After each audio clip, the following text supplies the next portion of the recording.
구독과 좋아요, 알림 설정은 재밌는 영상을 만드는데 큰 힘이 됩니다. 바로 시작하겠습니다. 옛날 한양 도성박, 거상 김대감이 노환으로 자리에 눕자온 집안에 긴장이 감돌았습니다. 김대감은 재산을 모으는 데는 귀신 같았으나 두 아들에 대한 신뢰는 달랐습니다. 내 이제 기력이 다하여 너희에게 재산을 나누어 주고자 한다. 내 말을 잘 듣고 따르도록 하라. 김대감의 큰아들 내외 형님과 형수 금나는 번듯한 양반의 체면과 함께 거상의 권위를 누리고자 했으나 속으로는 재물에 대한 탐욕이 멈추지 않았습니다. 형수는 화려한 비단옷을 자랑하듯 걸치고 자리에 앉아 있었습니다. 반면 작은 아들 김도령과 그의 아내 명주는 한쪽 구석에 조용히 앉아 있었습니다. 김도령은 어려서부터 유약하고 겁이 많았고 명주는 유령 약재상인의 고아딸로 중인 계층 출신이었습니다. 명주가 시댁에 들어온 후로 형님 부부는 그녀의 출신을 빌미삼아 은근히 멸시하곤 했습니다. 듣자하니 아버님께서 우리에게 큰 상가를 물려주신다 하셨습니다. 저기 천한 상업 계층 출신은 재물이나 계산할 줄 알지 가문의 복이 무엇인지는 알겠습니까?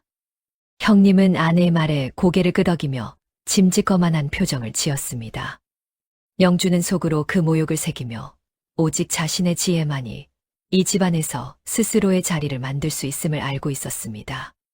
내 재산은 너희가 짐작하는 바와 같다. 하나는 시장통에서 사람들이 발에 채이도록 북적이는 상가이고 다른 하나는 마을 외곽에 버려진 흉가이니라. 김대감의 말이 떨어지기가 무섭게 형님이 나섰습니다. 아버님, 소자 당연히 상가를 받아 가문을 더욱 번성시키겠습니다.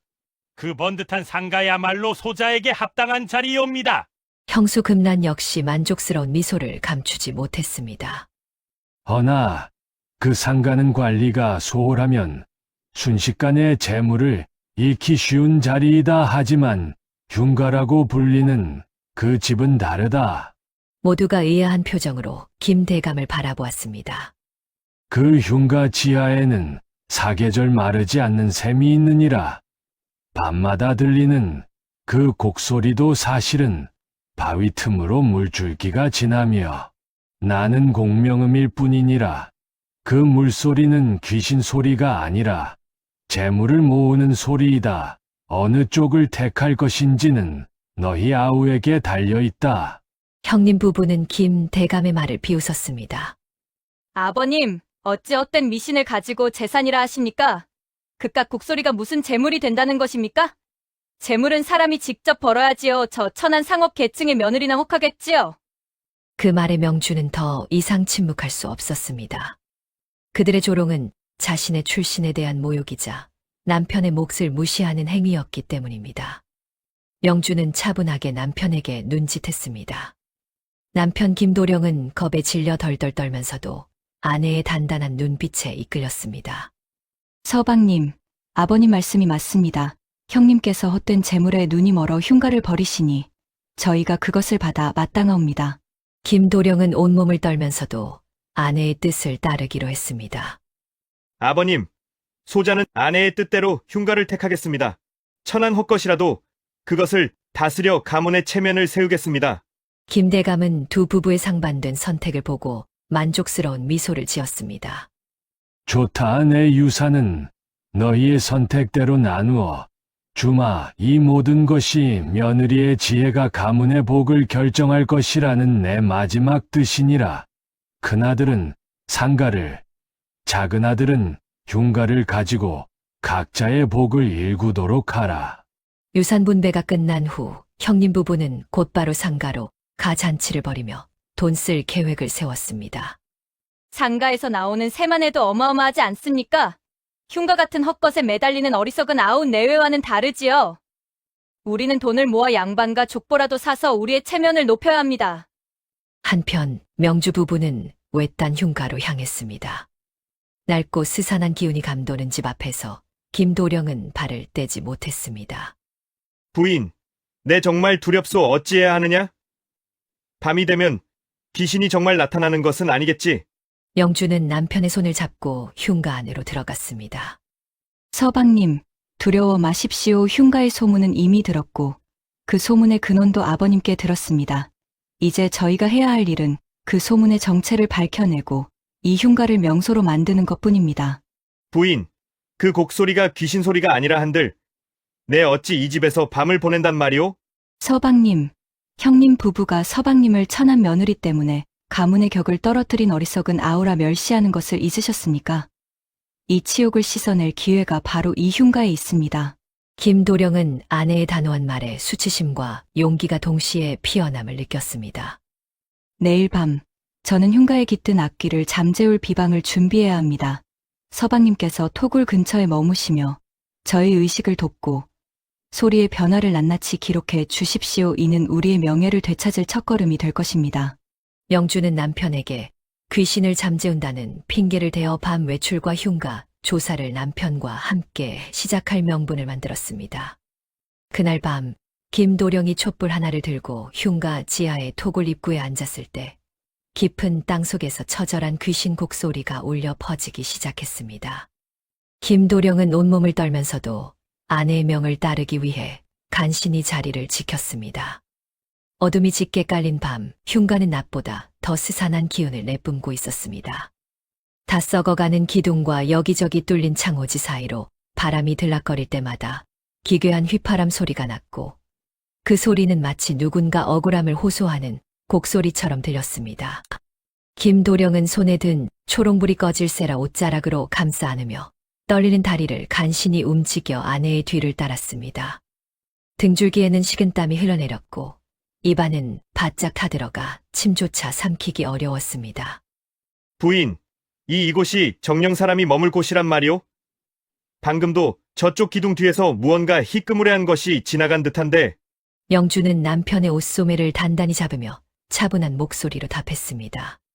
서방님, 그것은 낡은 창호지가 바람에 펄럭인 것일 뿐입니다. 마음을 굳게 드십시오. 저희가 이곳에 들어온 것은 헛것에 홀려 도망치기 위함이 아니라 헛것의 실체를 밝혀 형님 내외분의 코를 납작하게 만들기 위함입니다. 허나 아버님께서 말씀하신 그 물소리라는 것이 어찌 이리 사람의 비명처럼 들린단 말이오? 내 귀에는 영락없는 원기의 원망 소리 같소. 그때였습니다. 우웅, 쿵, 우. 발밑 깊은 곳에서부터 진동과 함께 기이한 울음소리가 흉가 전체를 울렸습니다. 마치 땅속에 갇힌 거인이 밖으로 나오려 몸부림치는 듯한 소리였습니다. 김도령은 비명을 지르며 자리에 주저앉고 말았습니다. 아이고, 사람 살려. 부인, 어서 나갑시다. 이러다 귀신에게 잡아먹히겠소. 영주는 주저앉은 남편을 부축해 일으키는 대신 소리가 들려오는 바닥에 귀를 대고 엎드렸습니다. 그녀의 눈빛은 두려움보다는 호기심과 날카로운 관찰력으로 빛나고 있었습니다. 그녀는 약재상이었던 아버지 어깨 너머로 온갖 소리와 냄새, 기운을 읽는 법을 배웠던 터였습니다. 서방님, 귀를 막지 말고 자세히 들어보십시오. 이것은 원귀의 소리가 아닙니다. 일정한 박자가 있습니다. 숨을 들이쉬고 내쉬는 듯한 규칙성이 있단 말입니다. 규칙이고 뭐고 내 심장이 터질 것만 같소. 서방님, 형님께서 서방님을 보고 뭐라 하셨습니까? 천한 며느리에게 홀려 제 발로 무덤을 찾아가는 팔불출이라 비웃지 않으셨습니까? 그 치욕을 평생 안고 사시겠습니까? 아니면 단 하룻밤의 공포를 이겨내고 보란듯이 재기하시겠습니까? 아내의 서슬퍼런 일갈에 김도령은 정신이 번쩍 들었습니다. 형님 부부의 비릿한 조소가 머릿속을 스치자 공포심 사이로 오기라는 것이 피어올랐습니다. 그는 떨리는 무릎에 힘을 주며 다시 초롱불을 높이 들었습니다. 부인 말이 맞소네. 내 비록 탐력은 작으나 사내대장부로서 부인의 뜻을 꺾게 하지는 않으리다. 앞장서시오. 내 뒤를 따르리다. 영주는 희미한 미소를 지으며 소리가 가장 크게 울리는 부엌 쪽으로 향했습니다. 부엌 바닥에는 오랫동안 사용하지 않아 흙과 먼지로 뒤덮인 낡은 나무 판자가 있었습니다. 영주가 그 판자 틈새로 손을 넣으려 하자 바닥에서 올라오는 서늘한 냉기가 손끝을 찔렀습니다. 서방님, 이 판자를 드러내야 합니다. 이 아래에 무언가 있습니다. 두 사람은 힘을 합쳐 삐걱거리는 나무 판자를 들어 올렸습니다. 그러자 그 아래로 캄캄한 어둠 속 사람 하나가 겨우 들어갈 만한 좁은 토굴 입구가 입을 벌리고 있었습니다. 그리고 그 토굴 안에서 문제의 그 곡소리가 더욱 선명하게 울려 퍼지고 있었습니다. 과, 웅, 좌. 이 안으로 들어가자는 말이오? 이 좁고 깊은 구멍으로? 제가 먼저 들어가겠습니다. 서방님께서는 위에서 불을 비춰주십시오. 그리고 제가 신호를 보내면 밧줄을 내려주셔야 합니다. 아니되오. 위험한 곳에 어찌 부인을 앞세운단 말이오. 내가 먼저 가겠소. 김도령은 두려움에 입술을 깨물면서도 아내를 보호해야 한다는 일념으로 먼저 토굴 사다리에 발을 디뎠습니다.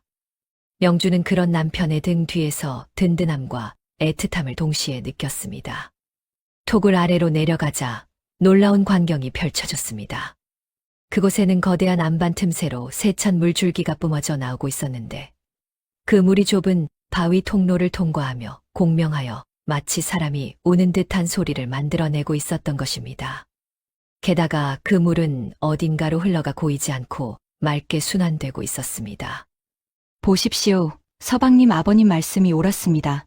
이것은 귀신이 아니라 땅이 숨 쉬는 소리였습니다.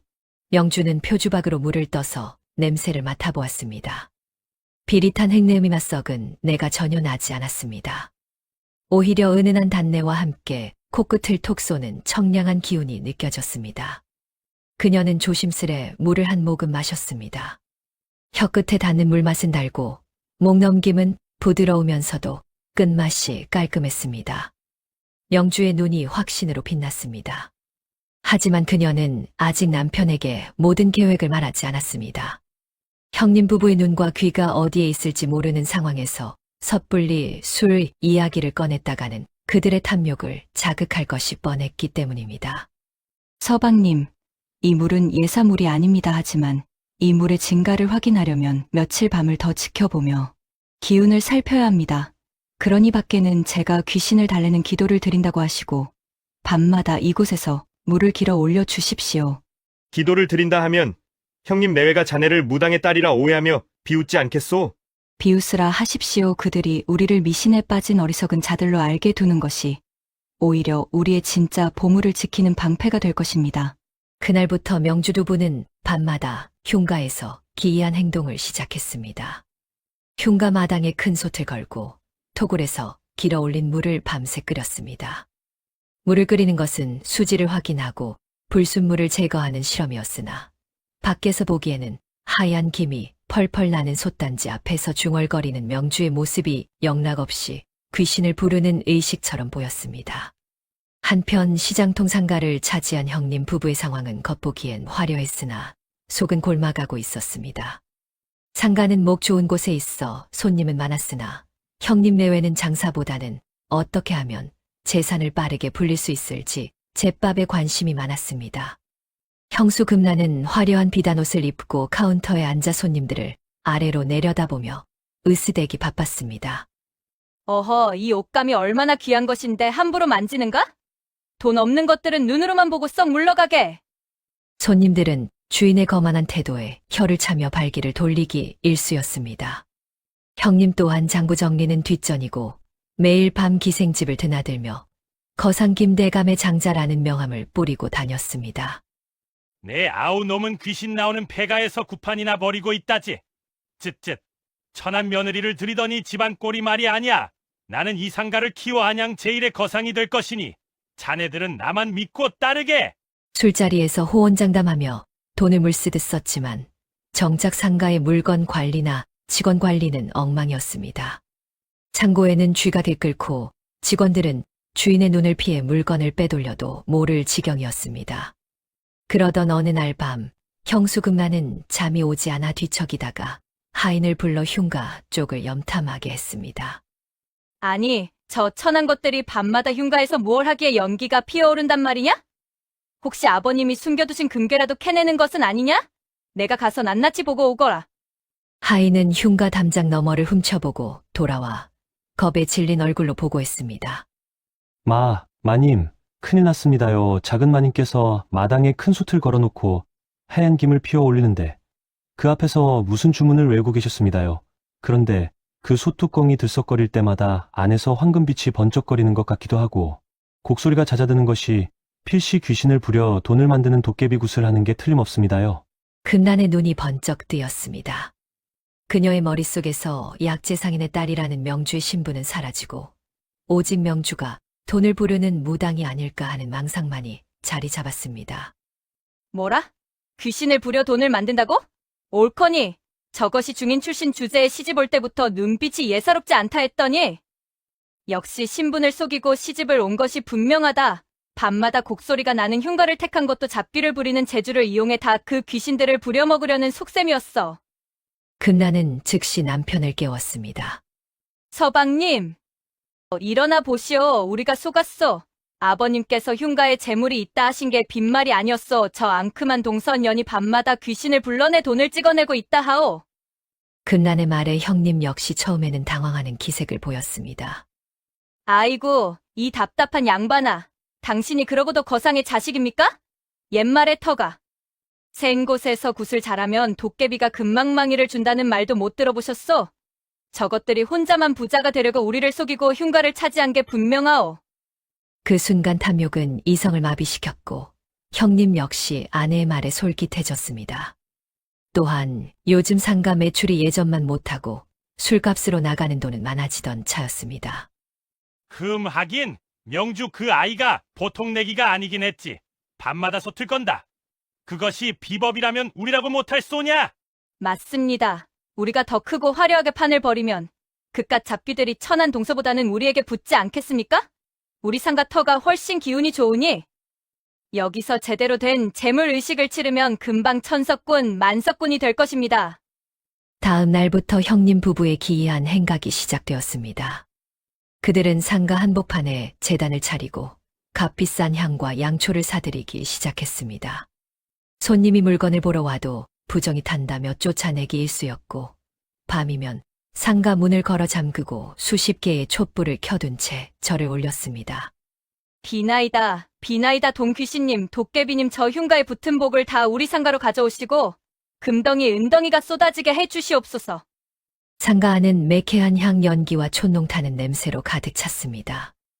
건어물과 포목이 쌓여있는 창고 바로 옆에서 불을 피워대니 위험천만하기 그지없었으나 미신의 눈이 먼 부부에게는 안전 따위는 보이지 않았습니다. 한편 명주는 물실험을 끝내고 확신을 얻었습니다. 끓여낸 물로 밥을 짓고 누룩을 섞어 술을 빚어보니 그 향이 그윽하고 맛이 깊어 일반 우물물로 빚은 술과는 비교가 되지 않았습니다. 서방님, 되었습니다. 이 물은 하늘이 내린 명수입니다.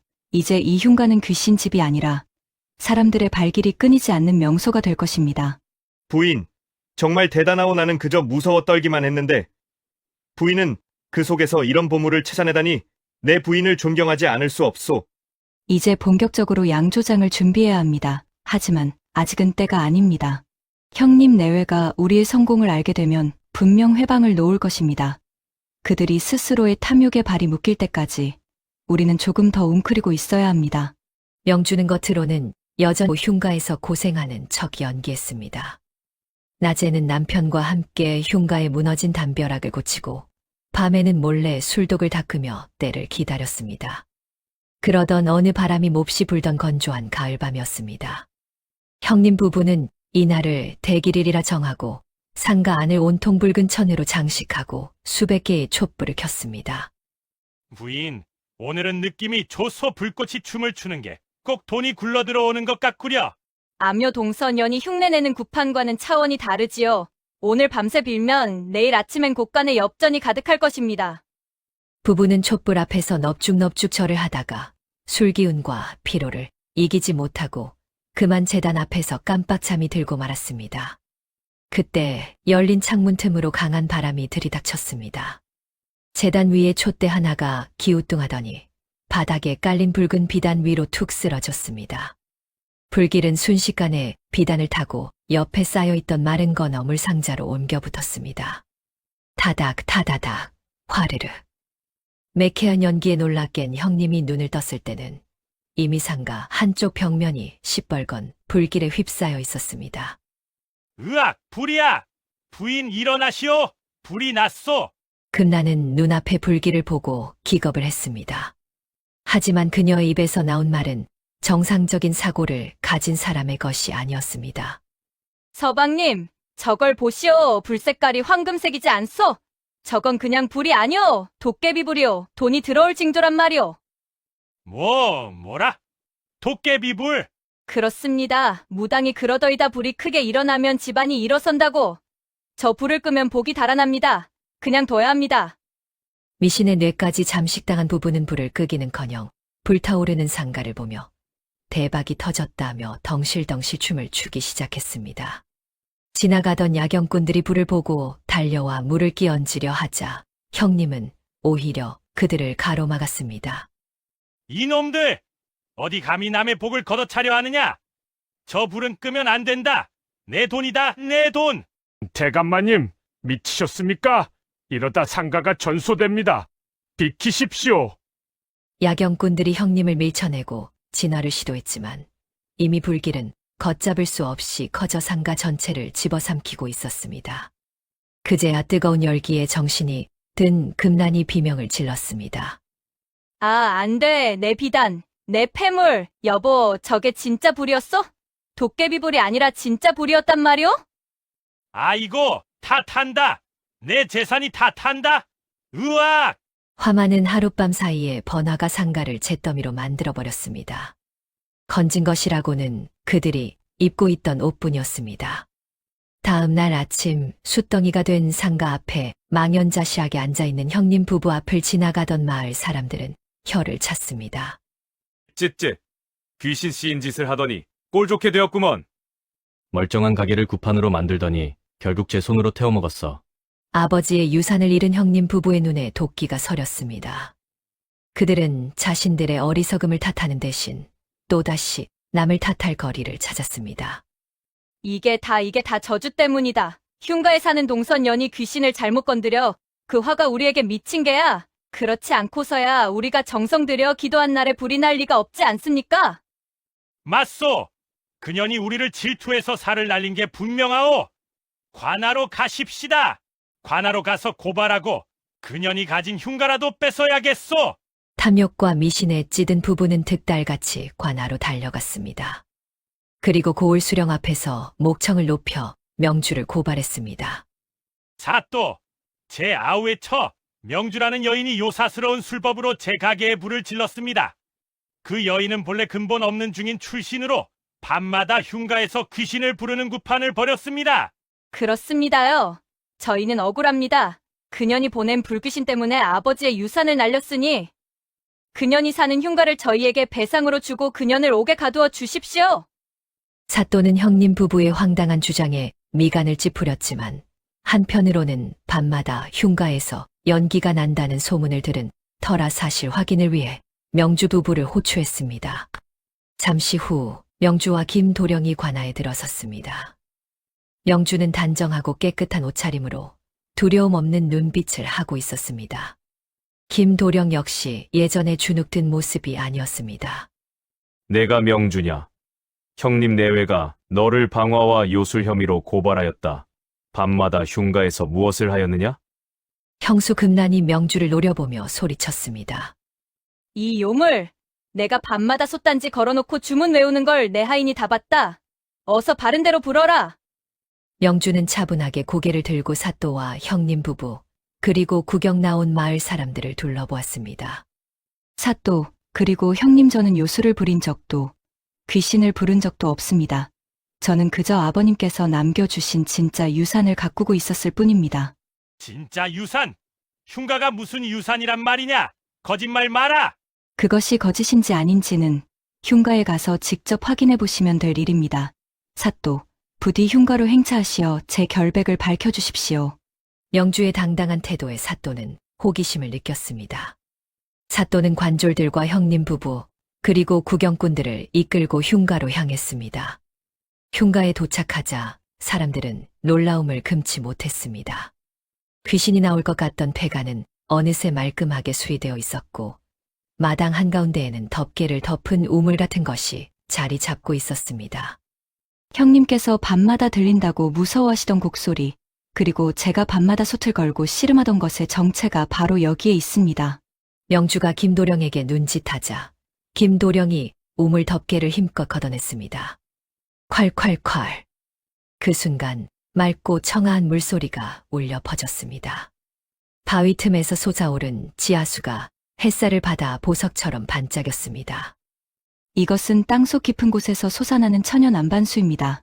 물살이 새어 바위 틈을 지날 때 소리가 났던 것뿐 귀신의 곡소리가 아닙니다. 저는 밤마다 이 물을 끓여 불순물을 없애고 술을 빚기에 가장 좋은 온도를 찾고 있었습니다. 명주는 미리 준비해 둔 표주박으로 물을 떠서 사또에게 올렸습니다. 사또가 물을 마셔보니 그 맛이 달고 시원하여 정신이 맑아지는 듯 했습니다. 물맛이 기가 막히구나. 이것은 약수로다. 예, 사또 저는 약재상이었던 친정아버지에게 배운 지식으로 이 물이 귀한 약수임을 알았습니다. 형님 내외부는 보이지 않는 귀신과 헛된 미신을 쫀들아 눈앞에 상가를 태워 먹으셨지만 저는 두려움 속에 숨겨진 이 맑은 진리를 캐내어 술을 빚으려 했습니다. 명주의 통쾌한 일갈에 형님 부부의 얼굴은 흙빛이 되었습니다. 아니 그게 귀신 소리가 아니라 물소리였다고? 그럼 우리가 헛것을 보고 제사를 지내다 불을 냈단 말인가? 이복의 동서아니, 채수씨! 그 물, 우리랑 반반 나눕시다. 우리도 아버님 자식인데 그 물에 대한 권리가 있지 않겠소? 형님은 염치불구하고 또다시 욕심을 부렸습니다. 하지만 사또가 엄하게 꾸짖었습니다. 네 이놈들. 너희는 헛된 욕심에 눈이 멀어 귀한 상가를 태우고 죄 없는 사람을 모함하였다. 또한 화재로 인한 주변 상가의 피해가 극심하니 너희의 남은 재산은 그 피해 복구에 쓰일 것이다. 당장 이들을 끌어내어 곤장을 치고 쫓아내라. 형님 부부는 관졸들에게 끌려나가며 비참하게 울부짖었습니다. 마을 사람들은 그들의 몰락을 보며 인과응보라며 손가락질했습니다. 그로부터 몇 달 후 흉가 자리에는 명천 양조장이라는 간판이 걸렸습니다. 명주가 빚은 술은 그 맛이 기가 막혀 한양도성은 물론 왕실에까지 진상되는 명주가 되었습니다. 김도령은 더 이상 유약한 도령이 아니었습니다. 그는 양조장의 듬직한 주인이 되어 명주의 뜻을 받들고 아내를 존경하며 살았습니다. 어느 눈 내리는 겨울날 양조장 뒷문으로 한 남녀가 찾아왔습니다. 바로 형님 부부였습니다. 아우야, 재수씨 밥 한 끼만 적선해 주시오. 우리가 잘못했소. 명주는 그들을 매몰차게 내치지 않았습니다. 대신 그들에게 술지개미를 나르는 지게를 던져주었습니다. 공짜 밥은 없습니다. 하지만 땀 흘려 일하신다면 굶기지는 않겠습니다. 이 양조장의 가장 낮은 곳에서부터 다시 시작하십시오. 그것이 형님들께서 버리셨던 진리를 배우는 길입니다. 형님 부부는 눈물을 흘리며 지게를 짊어졌습니다. 탐욕의 무게 대신 노동의 무게를 짊어진 그들의 뒷모습을 보며 명주와 김도령은 조용히 미소 지었습니다. 그 후로도 명천 양조장의 술 익는 냄새는 오랫동안 마을을 행복하게 채웠습니다. 또한 명주와 김도령은 거상 김대감의 기일마다 가장 잘 빚은 명주로 제사를 올렸습니다.